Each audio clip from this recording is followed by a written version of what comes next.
ॐ श्री परमात्मने नमः। कर्मयोगः तृतीयोऽध्यायः।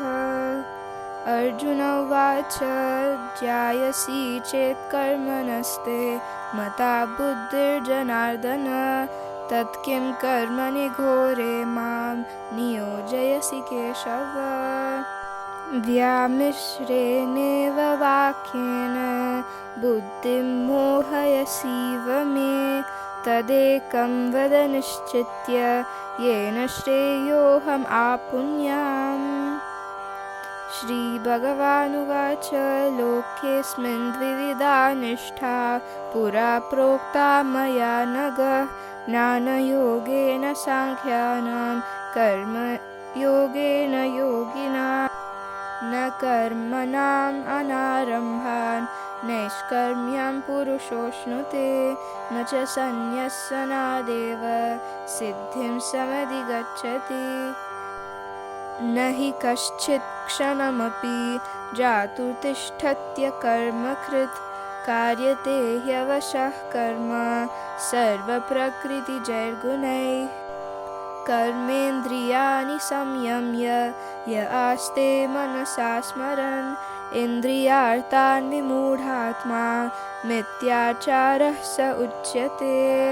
यस्त्विन्द्रियाणि मनसा नियम्यारभतेऽर्जुन कर्मेन्द्रियैः कर्मयोगम् असक्तः स विशिष्यते। नियतं कुरु कर्म त्वं कर्मज्यायो ह्यकर्मणः शरीरयात्रापीच्छते न प्रसिद्ध्येद कर्मणः।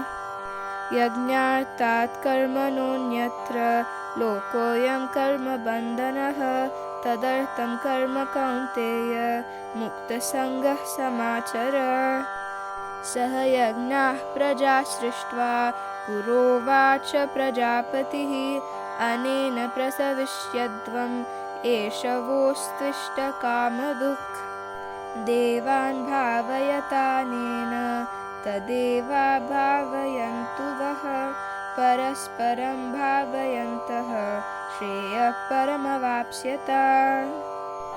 इष्टान् भोगान् हि वो देवा दास्यन्ते यज्ञभाविताः तैर्दत्तान् अप्रदायैभ्यो यो भुङ्क्तेस्तेन एव सः। यज्ञशिष्टाशिनः सन्तो मुच्यन्ते सर्वकिल्बिषैः भुञ्जते ते त्वगं पापा ये पचन्त्यात्मकारणात्। अन्नात् भवन्ति भूतानि पर्जन्यादन्नसम्भवः यज्ञात् भवति पर्जन्यो यज्ञकर्मसमुद्भवः।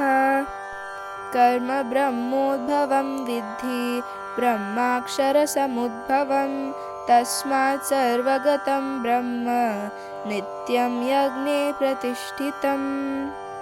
एवं प्रवर्तितं चक्रं नानुवर्तयति हयः अघायुरिन्द्रियारामो मोघं पार्थ स जीवति।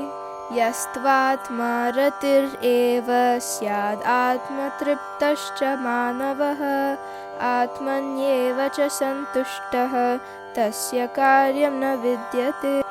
नैव तस्य कृतेनार्थो न कृतेनेह कश्चन न चास्य सर्वभूतेषु कश्चिदर्थव्यपाश्रयः।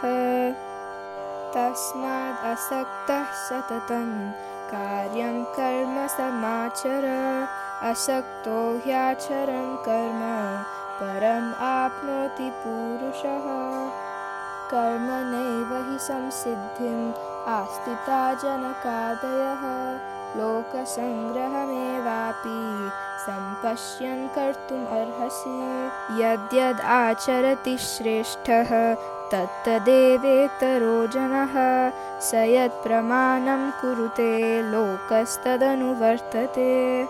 न मे पार्थस्ति कर्तव्यं त्रिषु लोकेषु किञ्चन नानवाप्तमवाप्तव्यं वर्त एव च कर्मणि।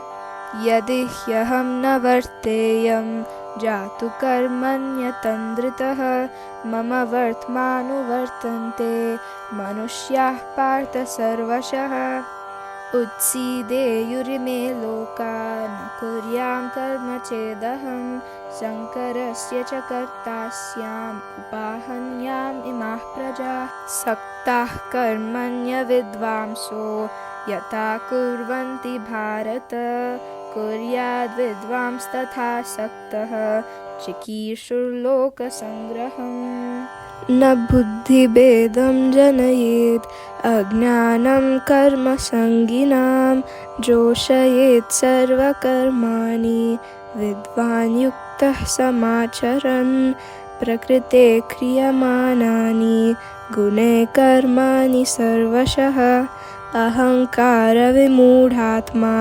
कर्ताहम् इति मन्यते तत्त्ववित्तु महाबाहो गुणकर्मविभागयोः गुणागुणेषु वर्तन्त इति मत्वा न सज्जते प्रकृतेर्गुणसमूढाः सज्जन्ते गुणकर्मसु तान् अकृत्स्नविदो मन्दान् कृत्स्नविन्न विचालयेत् मयि सर्वाणि कर्माणि सन्न्यस्याध्यात्मचेतसा निराशीर्निर्ममो भूत्वा युध्यस्व विगतज्वरः ये मे मतमिदं नित्यम् अनुतिष्ठन्ति मानवाः श्रद्धावन्तो न सूयन्तो मुच्यन्तेऽपि कर्मभिः ये त्वेतदभ्यसूयन्तो नानुतिष्ठन्ति मे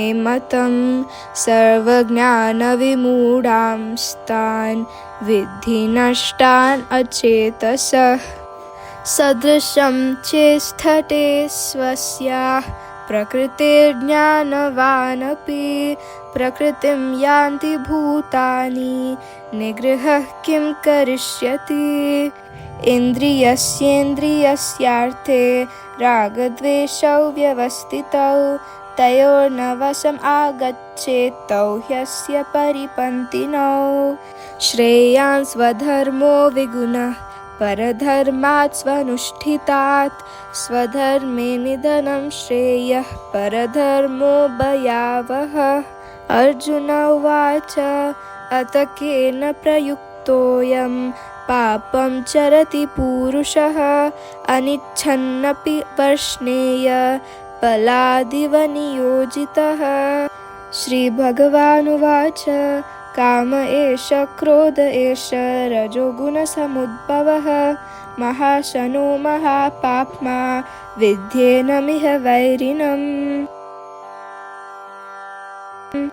धूमेनाव्रियते वह्निर्यथादर्शो मलेन च यतोल्बेनावृतो गर्भः तथा तेनेदमावृतम् आवृतं ज्ञानमेतेन ज्ञानिनो नित्यवैरिणा कामरूपेण कौन्तेय दुष्पूरेणानलेन च इन्द्रियाणि मनोबुद्धिरस्याधिष्ठानम् उच्यते एतैर्विमोहयत्येष ज्ञानम् आवृत्य देहिनम् तस्मात् त्वम् इन्द्रियाण्यादौ नियम्य भरतर्षभ पाप्मानं प्रजहिह्येनं ज्ञानविज्ञाननाशनम् इन्द्रियाणि पराण्याहुरिन्द्रियेभ्यः परं मनः मनसस्तु परा बुद्धिर्यो बुद्धेः परतस्तु सः एवं बुद्धेः परं बुद्ध्वा संस्तभ्यात्मानम् आत्मना जहि शत्रुमहाबाहो कामरूपं दुरासदम् ॐ तत्सदिति श्रीमद्भगवद्गीतासु उपनिषत्सु ब्रह्मविद्यायां योगशास्त्रे श्रीकृष्णार्जुनसंवादे कर्मयोगो नाम तृतीयोऽध्यायः। हरे कृष्णा कृष्ण कृष्ण हरे हरे, हरे राम राम राम हरे हरे।